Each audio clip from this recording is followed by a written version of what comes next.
Welcome to our tutorial on JavaScript conditions, a fundamental concept that adds interactivity and functionality to your web applications.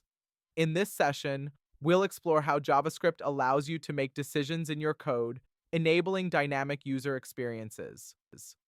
JavaScript conditions are crucial for controlling the flow of your code. They allow you to execute specific blocks of code based on certain conditions.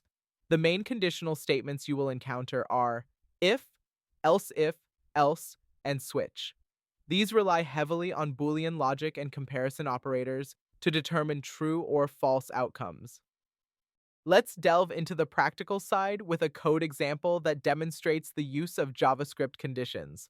We'll be using a simple application to check voting eligibility based on age and determine the day of the week from a number input. In this demonstration, we interact with a web application to explore how JavaScript conditions work in real time. The application lets us enter an age to see if the person is eligible to vote, displaying an appropriate message based on the input.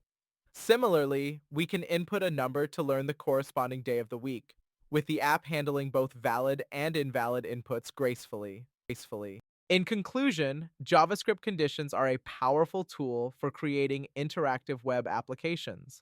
By understanding and applying these concepts, you can enhance the functionality and user experience of your projects. We encourage you to experiment further with conditions in your own applications and explore more advanced JavaScript topics to continue your learning journey.